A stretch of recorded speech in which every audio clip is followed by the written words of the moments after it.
ओम नमः शिवाय। नमस्कार दोस्तों, आपका हमारे YouTube चैनल मिथुना पंडित में आपका स्वागत है। आज मैं आपको सोमवार व्रत की संपूर्ण कथा सुनाऊंगी। अगर आपको यह कथा अच्छी लगे तो आप वीडियो को लाइक, सब्सक्राइब और शेयर जरूर कीजिएगा। आइए सुनते हैं सोमवार व्रत की संपूर्ण कथा। एक साहूकार बहुत अमीर था। उसके पास धन की कोई कमी नहीं थी। साहूकार के पास सभी सुख और ऐश्वर्य साधन थे, किंतु उसके एक ही दुख था कि उसके कोई औलाद नहीं थी। दिन रात वह इसी चिंता में लगा रहता और वह पुत्र पाने के लिए हर सोमवार को भगवान चंद्रदेव व शिवजी की पूजा करता। वह व्रत रखता था। साहूकार ने भोलेनाथ के प्रति ऐसी भक्ति देखकर एक बार माँ पार्वती जी ने शिव जी से कहा, हे नाथ, यह साहूकार आपका अनन्य भक्त हैं और सदैव ही आपका व्रत और पूजा भक्ति भाव से किया करता है। आप कृपा करके इसकी मनोकामना पूर्ण करें दे। पार्वती जी के ऐसे वचन सुनकर भोलेनाथ ने माँ गौरी से कहा, हे पार्वती, यह संसार एक कर्म क्षेत्र है। यहाँ जो भी जैसा कार्य करता है उसे वैसी ही फल मिलता है। अर्थात जैसा कार्य मनुष्य करता है वैसी ही परिणाम भोगता है। किंतु माता पार्वती आग्रह पूर्वक बोले, हे महादेव, यह आपका अनन्य भक्त हैं। यदि इसको कोई भी दुख हो तो आपको इसे अवश्य दूर करना चाहिए। यदि आप अपने भक्तों की मनोकामनाएं पूरी नहीं करोगे तो क्यों कोई मनुष्य आपकी भक्ति, सेवा व पूजा करेंगे। पार्वती जी के इस आग्रह को सुनकर शिव जी ने कहा, हे शिव, इस साहूकार के कोई पुत्र नहीं है। इसी कारण यह दिन रात चिंतित व दुखी रहता है। इसके भाग्य में संतान ना होने पर भी मैं इसे पुत्र प्राप्ति के लिए वरदान देता हूँ, किंतु इसका पुत्र केवल 12 वर्ष तक ही जीवित रह सकता है, के बाद वह मर जाएगा। इससे अधिक मैं इस साहूकार के लिए कुछ नहीं कर सकता। यह सब बातें साहूकार सुन रहा था। उसे यह सारी बातें सुनकर ना कोई खुशी हुई और ना ही कोई दुख। पूर्ववत शिवजी की पूजा व्रत करता रहा। कुछ समय पश्चात साहूकार की पत्नी गर्भवती हो गई और 10वें महीने में उसने एक बहुत ही सुंदर पुत्र को जन्म दिया। साहूकार के घर में बहुत खुशियां मनाई गई, किंतु साहूकार अपने पुत्र की 12 वर्ष की उम्र जानकर कोई खुशी प्रकट नहीं की और इस संबंध में किसी को कोई भेद भी नहीं बताया। वह बालक धीरे धीरे बड़ा होने लगा। जब वह 11 साल का हो गया तो बालक की माता ने साहूकार से उसके विवाह के लिए कहा, किंतु साहूकार ने कहा कि मैं इसे काशी पढ़ने भेजूंगा। साहूकार ने अपने साले को बुलाकर कहा कि तुम इस बालक को काशी पढ़ाने ले जाओ और इसे विधिवत शिक्षा ग्रहण कराओ। साहूकार ने उसको बहुत सा धन देकर कहा कि रास्ते में जहाँ कहीं भी ठहरो वहाँ यज्ञ और ब्राह्मणों को भोजन कराते जाना। इस प्रकार वह दोनों मामा भांजे रास्ते में यज्ञ करते दान देते और ब्राह्मण को भोजन कराते जा रहे थे। रास्ते में एक शहर पड़ा। उस शहर में राजा की कन्या का विवाह था। एक अन्य राजा का लड़का बारात लेकर आया था, लेकिन वह एक आँख से कान्हा था। लड़की के पिता को इस बात की चिंता थी कि वर को देखकर कन्या के माता पिता विवाह में किसी प्रकार की अड़चन न डाले। इसी कारण जब उन्होंने साहूकार के अति सुंदर बेटे को देखा तो उसके मन में विचार आया कि क्यों न इस लड़के से विवाह का कार्य पूर्ण करा लिया जाए। यह विचार कर उसने लड़के और उसके मामे से कहा कि यदि आप फिर वह कन्यादान का कार्य पूर्ण करा देंगे तो आपकी बड़ी कृपा होगी और हम आपको बहुत सारा धन देंगे।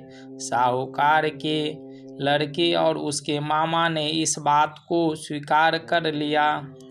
विवाह का काम भली प्रकार से पूरा हो गया। जब वह लड़का जाने लगा तो उसने चुपके से राजकुमारी की चुनरी पर लिख दिया कि तेरा विवाह मेरे साथ हुआ है, लेकिन जिसके साथ तुम्हें भेजा जाएगा वह एक कान्हा है। मैं काशी जा रहा हूँ। राजकुमारी ने जब इस प्रकार लिखा पाया तो उसने कान राजकुमार के साथ जाने से इनकार कर दिया और कहा, यह मेरा पति नहीं है। मेरा विवाह जिसके साथ हुआ है वह काशी गया है। राजकुमारी के पिता ने यह सब बात जब सुना तो उसने अपनी कन्या को विदा करने से इनकार कर दिया। बारात वापस चल गई। उधर साहूकार के लड़का और उसका मामा काशी पहुँचे, जहाँ लड़के ने पढ़ना शुरू किया तथा अपनी अतिरिक्त समय मामा भांजे यज्ञ आदि दान में व्यतीत करने लगे। इस प्रकार कई महीने बीत गए। जब 12 साल का हुआ तो उस दिन लड़के के मामा ने यज्ञ का आयोजन कर रखा था। अचानक ही लड़के की तबीयत खराब हो गई। लड़के के मामा ने कहा कि अंदर जाकर सो जाओ। लड़का अंदर जाकर सो गया। थोड़ी देर पश्चात लड़का मर गया। जब लड़के के मामा ने देखा कि वह मर गया है तो वह बहुत दुखी हुआ। उसने सोचा कि पहले यज्ञ पूरा कर लूं तब कुछ सोचूंगा। लड़की के मामा ने यज्ञ पूरा किया और फिर रोना आरंभ कर दिया। वह बहुत जोर जोर से रो रहा था। संयोगवश शिवजी और माँ पार्वती जी उधर से जा रहे थे। पार्वती जी ने भगवान भोलेनाथ से कहा, हे नाथ, कोई दुखी व्यक्ति रो रहा है, उसके कष्टों को दूर करो। तब शिवजी और पार्वती जी वहां पहुंचे। उन्होंने वहां देखा कि वहां एक लड़का मरा हुआ पड़ा है। तब पार्वती जी ने देखते ही लड़के को पहचान लिया। पार्वती जी ने लड़के के मरने का कारण पूछा तो भोलेनाथ ने बताया, हे गौरी, इस लड़की की आयु इतनी ही थी, यह अपनी आयु पूरी कर चुका है। पार्वती जी ने विनम्रतापूर्वक कहा, महाराज, कृपा करके आप इस लड़के को जीवित कर दीजिए, नहीं तो इसके माता पिता इसके वियोग में तड़प तड़प कर अपनी जान दे देंगे। माता पार्वती की बात सुनकर शिवजी ने लड़के को पुनः जीवित कर दिया। शिवजी की कृपा से लड़का जीवित हो गया। शिव शंकर व पार्वती जी धाम चले गए। शिक्षा पूरी होने पर लड़का और उसका मामा पहले की तरह यज्ञ करते ब्राह्मणों को भोजन तथा दक्षिणा देते हुए अपने घर की ओर चल दिए। रास्ते में दोनों उसी शहर आए जहां पर उस लड़के की शादी हुई थी। वहां पहुंचकर दोनों ने यज्ञ करना शुरू कर। जब वो दोनों यज्ञ कर रहे थे तो उस लड़के के ससुर यानी वहां के राजा ने, जो उधर से घोड़े पर बैठकर अपने सेवकों के साथ जा रहा था, लड़के को पहचान लिया। राजा ने महल में ले जाकर दोनों की खूब सेवा की।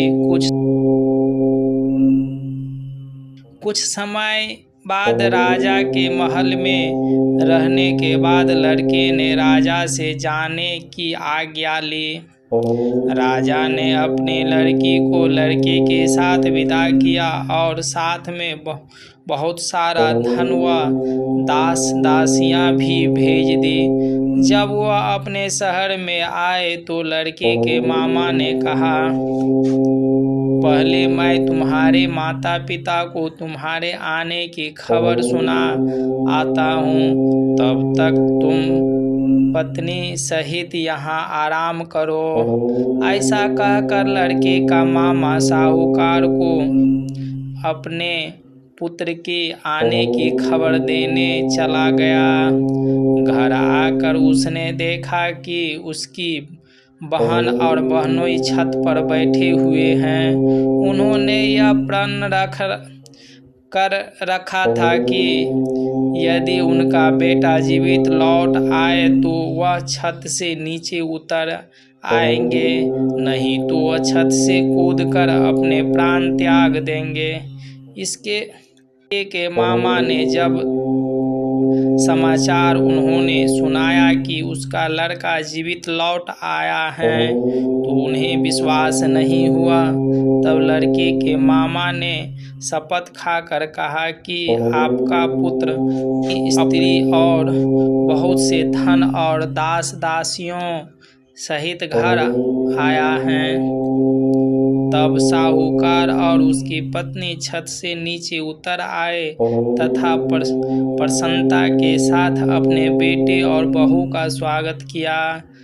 सभी प्रसन्नता के साथ रहने लगे। इस प्रकार भक्ति भाव से जो भी प्राणी सोमवार के व्रत का पालन करता है तथा प्रेम पूर्वक इस कथा को सुनता है या पढ़ता है तो उसी सभी कष्ट दूर होते हैं, सभी मनोकामनाएं पूर्ण होती हैं और इस लोक में सभी सुख सुविधाओं को भोग कर अंत में उसे शिवलोक की प्राप्ति होती है।